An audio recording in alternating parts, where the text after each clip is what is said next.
I am here in front of the Bema seat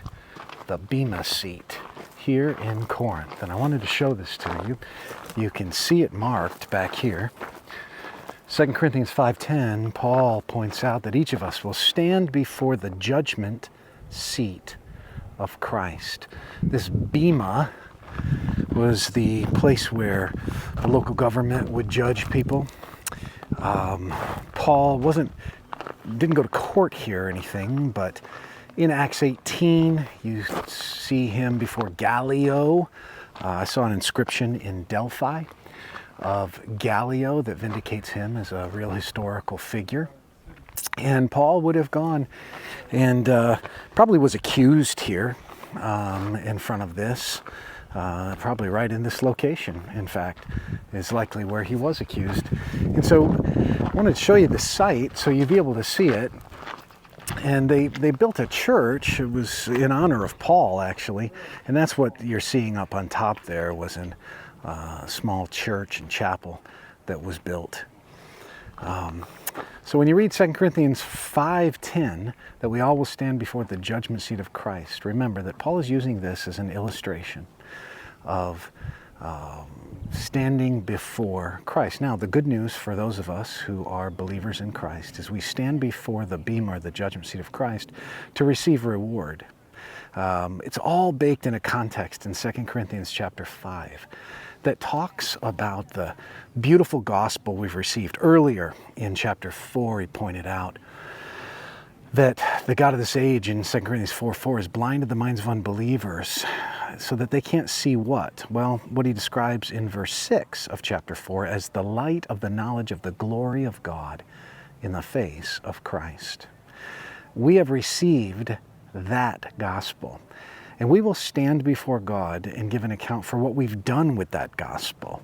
And what I mean by that is, have we been people who are ministers of reconciliation? But what Paul will tell us that we are, ambassadors of reconciliation, later in chapter 5.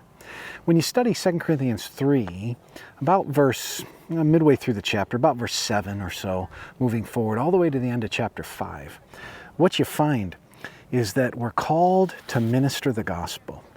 We are free from judgment in that gospel, but we're accountable for how we'll handle that gospel, that light of the knowledge of the glory of God in the face of Christ that is hidden, chapter 4, verse 7, in jars of clay.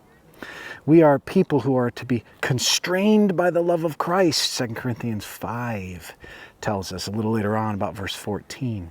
We're not to regard anybody katasarks, verse 16 of chapter 5, according to the flesh, because we're a new creation in Christ. We've been given an ambassadorship of reconciliation, and as ambassadors of reconciliation, we are called to share the good gospel of Christ, the gospel that tells us that he who knew no sin, 2 Corinthians 5:21, he who knew no sin became sin for us that we might become the righteousness of God in him.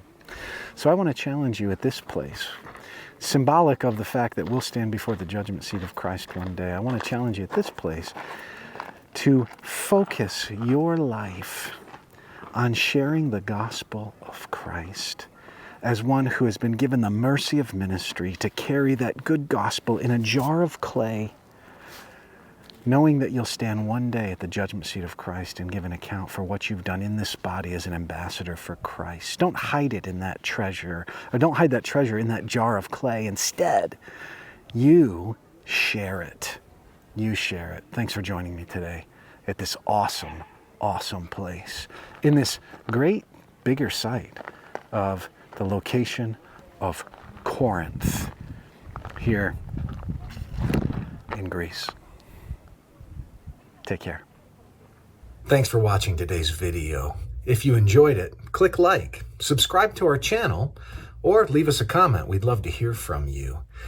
Most importantly, if it ministered to you or you know someone it could minister to, share it with them and spread the word about these thoughts for the week. Thanks for joining us.